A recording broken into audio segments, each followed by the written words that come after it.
ദൈവത്തിനു മഹത്വം. യേശുക്രിസ്തുവിന്റെ വീണ്ടും വരവും പ്രവചന പഠനമെന്ന 261 ഭാഗത്തേക്ക് ഏവരെയും പ്രാർത്ഥനയോടെ ക്ഷണിച്ചുകൊള്ളുന്നു.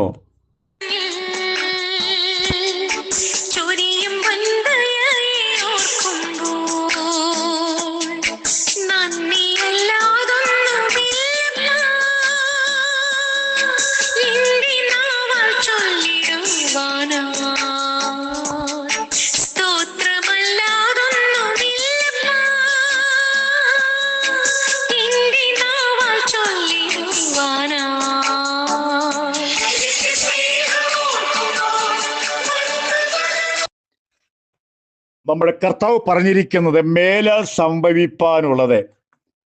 261 ഭാഗത്തേക്ക് ഏവരെയും ക്ഷണിച്ചുകൊള്ളുന്നു. ലൂക്കോസ് 17 അധ്യായത്തിന്റെ 28. ലോത്തിന്റെ കാലത്ത് സംഭവിച്ചതുപോലെയുള്ള സംഭവം. എന്താണ് ലോത്തിന്റെ കാലത്തെ സംഭവിച്ചത്?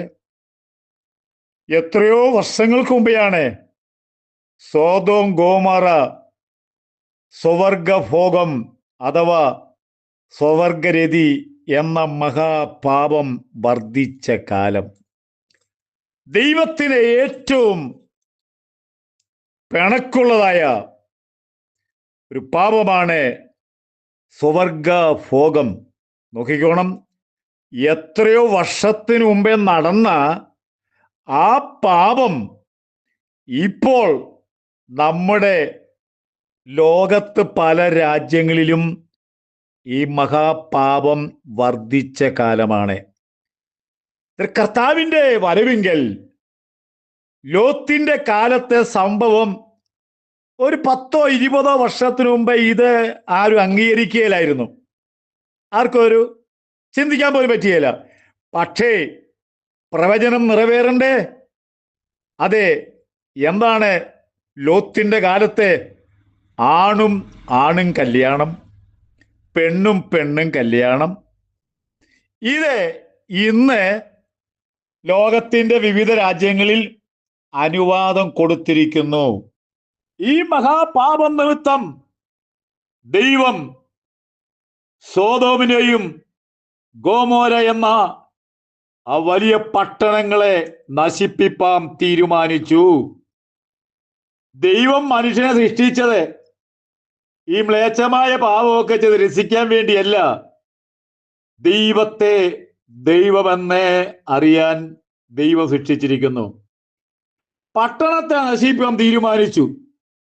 എന്നാൽ അബ്രഹാമിന്റെ സഹോദരനായിരിക്കുന്ന ലോത്തും ഭാര്യയും 2 പെൺമക്കളെ രക്ഷിക്കുന്നതിന് വേണ്ടി ഉൽപ്പത്തി പുസ്തകം 19 അധ്യായം 1 അവരുടെ സന്ധിയാകാറായപ്പോൾ മനുഷ്യന്റെ രൂപത്തിൽ 2 ദൂതന്മാർ ലോത്തിന്റെ പട്ടണത്തിലൂടെ നടന്ന് ലോത്തിന്റെ ഭവനത്തെ ചെന്നു. നാട്ടുകാർ കണ്ടു. നല്ല യോഗ്യന്മാരെ 2 ചെറുപ്പക്കാരെ ലോത്തിന്റെ വീട്ടിൽ ചെന്നു. നാട് മുഴുവൻ ആൾ അറിഞ്ഞു. അവിടെ പറയുന്നത് പട്ടണം ഇളകി എന്ന് പറയുന്നത്. അപ്പോൾ സോദോം പട്ടണം ഇളകി. ആ പുരുഷന്മാരെവിടെ? ഞങ്ങൾ അവരെ ഭോഗിക്കേണ്ടതിന് ഞങ്ങളുടെ അടുക്കലേക്ക് കൊണ്ടുവരാൻ. ലോത്ത് പലതും പറഞ്ഞു. എനിക്ക് പരസ്യമായിട്ട് പറയാൻ പറ്റാത്ത പല കാര്യങ്ങളും ലോത്ത് പറഞ്ഞു. പക്ഷെ അവര് പറഞ്ഞു അതൊന്നും ആവശ്യമില്ല, ഞങ്ങൾക്ക് ഈ ചെറുപ്പക്കാരെ വേണം. പക്ഷെ ഈ ചെറുപ്പക്കാരെ അല്ലെങ്കിൽ ഈ പുരുഷന്മാരെ ആരാകുന്നു എന്ന് ലോത്തിനും അറിയലായിരുന്നു, വന്ന നാട്ടുകാർക്കും അറിയലായിരുന്നു. ലോത്തിന് അറിയാമായിരുന്നെങ്കിൽ ലോത്ത് ഇങ്ങനെ ഒന്നും അവരുടെ കാലു പിടിക്കലായിരുന്നു. നാട്ടുകാർ ഇവരാരാന്നറിഞ്ഞെങ്കിൽ ദേശത്ത് വരികയില്ലായിരുന്നു. കാരണം ആ നാടിനെ നശിപ്പിക്കാൻ വേണ്ടി സ്വർഗം തീരുമാനിച്ചപ്പോൾ അവിടെ ദൈവത്തെ അറിയുന്ന ഒരു കുടുംബത്തെ രക്ഷപ്പെടുത്താൻ വേണ്ടിയാണ് ദൂതന്മാർ അവിടെ വന്നത്. എന്നെ കേൾക്കുന്ന പ്രിയപ്പെട്ടവരെ, പലപ്പോഴും ദൂതന്മാരുടെ സാന്നിധ്യം ദൈവമക്കൾ അനുഭവിച്ചിട്ടുണ്ട്. ദൂതൻ വന്നാൽ അവിടെ അത്ഭുതം നടന്നു തന്നെ. ഒരു വാതിക്കൽ വന്ന് ആഞ്ഞിടിച്ചു. തുറക്കുവാതിൽ ചീത്ത പറഞ്ഞു കാണും. ലോത്ത് വാതിക്കൽ ഇങ്ങനെ തള്ളിപ്പിടിച്ചോണ്ടിരുന്നു. അവരെ പറയുന്ന പിള്ളേര് മുതലേ ആപാല വൃദ്ധൻ ജനം വന്നിരിക്കുകയാണ്. ഈ കിളവന്മാർക്ക് ഇത് രസം കാണാൻ വേണ്ടിയും പിള്ളേർക്ക് രസം കാണാൻ വേണ്ടിയും നോക്കിക്കോണം. മൃഗത്തിന്റെ അടിയിൽ ഈ പാപമുണ്ടോ? ഇല്ല. നമ്മൾ കേട്ടിട്ടുണ്ടോ ഈ മൃഗത്തിന്റെ അടുക്കൽ ഈ പാപം? മൃഗം, ഏതെങ്കിലും ആൺമൃഗം പെൺമൃഗത്തെ കുത്തിക്കൊന്നാൽ കേട്ടിട്ടുണ്ടോ? ആൺകടുവ പെൺകടുവായെ കടിച്ചു കൊന്നു കേട്ടിട്ടുണ്ടോ? പക്ഷേ നമ്മുടെ ലോകത്ത് നടക്കുന്ന എന്താ അറിയാമോ? വല്ലാത്ത സംഭവമാണ്. ആണ് പെണ്ണിനെ കൊല്ലുക, പെണ്ണ് ആണിനെ കൊല്ലുക. വല്ലാത്ത സംഭവമാണ്. കുറെ നേരം ഈ സോദോം ഗോമോറയിലെ ആളുകൾ ഇങ്ങനെ തള്ളാൻ തുടങ്ങിയപ്പോൾ ദൂതന്മാർ അവരുടെ പവർ എന്താന്ന് വെളിപ്പെടുത്താൻ തുടങ്ങി. ലോകത്തിന് മാറിയിക്കാൻ പറഞ്ഞു. ഈ ദൂതന്മാർ പുറത്തു നിന്നൊരു കൈയൊന്ന് വീശതേ ഉള്ളൂ. ഒറ്റ വീശി അവിടെ ആബാല വൃദ്ധൻ ജനങ്ങളെ അന്ധന്മാരായി തീർന്നു.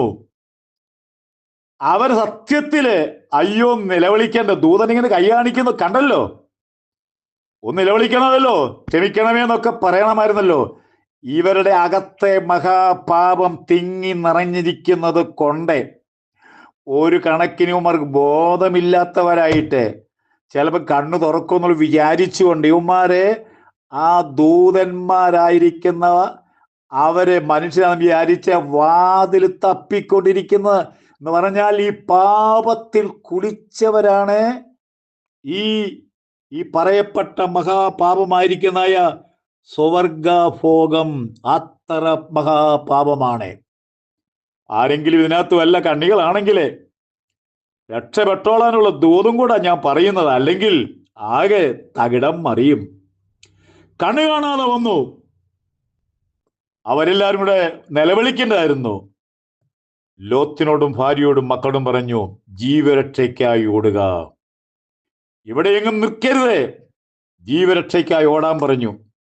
അതിനകത്തൊരു ചെറിയൊരു കുഴപ്പം വന്നു. ലോത്തിന്റെ ഭാര്യ ഒരു ദ്രവ്യാഗ്രഹിയായിരുന്നു, ആഡംബരപ്രിയയായിരുന്നു. പുറകോട്ട് തിരിഞ്ഞു നോക്കല്ല പറഞ്ഞത്. പക്ഷേ അവൾ പുറകോട്ട് തിരിഞ്ഞു നോക്കി. ഇന്നും ഒരു ഉപ്പ് കല്ലായിട്ട് അവിടെ ഉണ്ട്. ഉൽപ്പത്തി 19:12. അടുത്തത് ഉൽപ്പത്തി 19:24. യഹോവ സോദോമിന്റെ മേലും ഗോമോരയുടെ മേലും ആകാശത്ത് തീയും ഗന്ധകവും വർഷിപ്പിച്ചു. അവിടെ ഉണ്ടായിരുന്ന മണ്ണ് മുഴുവൻ കത്തി. അവിടെ ഉണ്ടായിരുന്ന സകല ഭവനവും കത്തി, മരവും കത്തി, കത്തി കത്തി കത്തി അതെ പുക പോലെ നേരെ അങ്ങ് മേൽപോട്ട് പോയി. ആ സ്ഥലം അറിയാമല്ലോ എന്നെ കേൾക്കുന്ന പ്രിയപ്പെട്ടവരെ. ആ സ്ഥലം ഒരു കടലായി മാറി.